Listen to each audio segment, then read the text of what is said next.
Olá, crianças, dando continuidade à nossa apostila, aqui na página 88, depois da leitura do texto falando a respeito de discurso, nós temos a seguinte situação. O discurso político é um texto de caráter persuasivo, nós já até discutimos um pouco a respeito disso em sala de aula. Texto que procura convencer seu interlocutor em geral, apresentando de modo oral e em situação pública.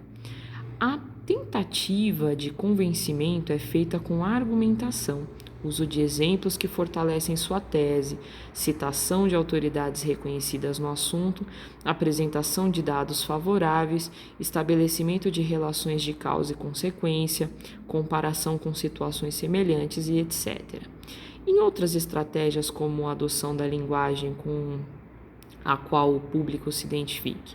Essas características estão presentes também em outros gêneros, mas no discurso político há uma singularidade em sua temática.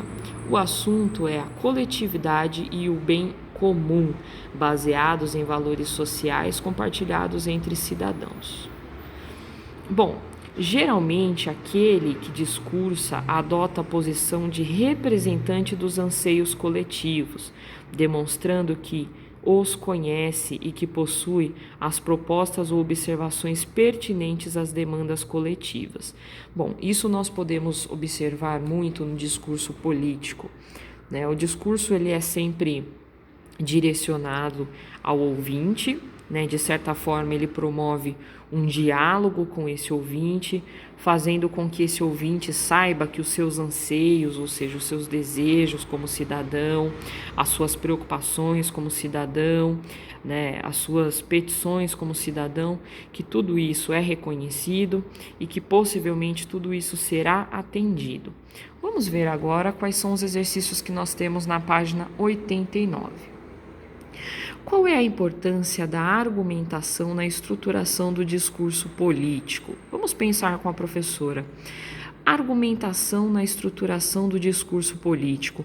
Por que motivo será que o discurso político, ou seja, aquele discurso democrático que nós sempre ouvimos na televisão, ele se utiliza da argumentação na sua estrutura?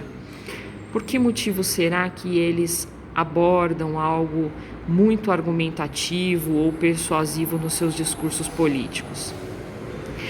2. Como é alcançada a persuasão na comunicação por discurso? Então, quais são os meios utilizados para alcançar a persuasão? Quais são as características da fala que nós podemos utilizar para sermos persuasivos? 3. Qual é a importância do discurso político para o processo democrático? Lembrando o que é democracia. A democracia é, vamos dizer, que um acordo em comum que trata do interesse coletivo, que trata de situações que sejam interessantes a todos, né? Democracia.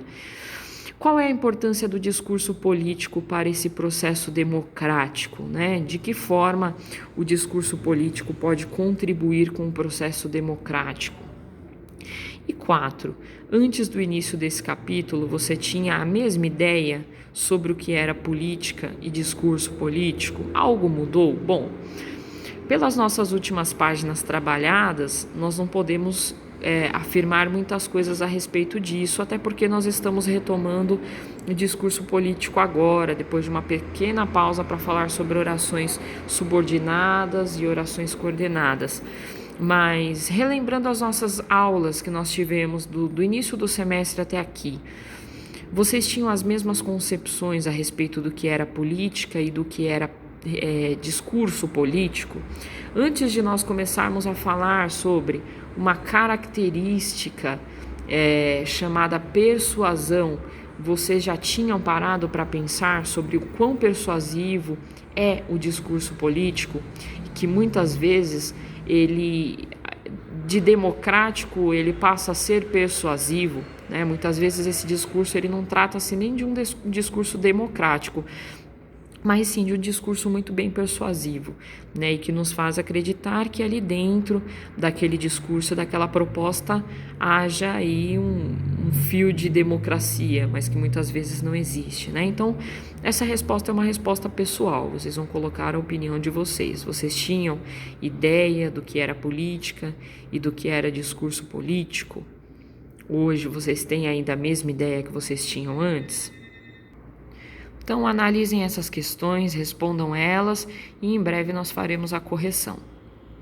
Um abraço.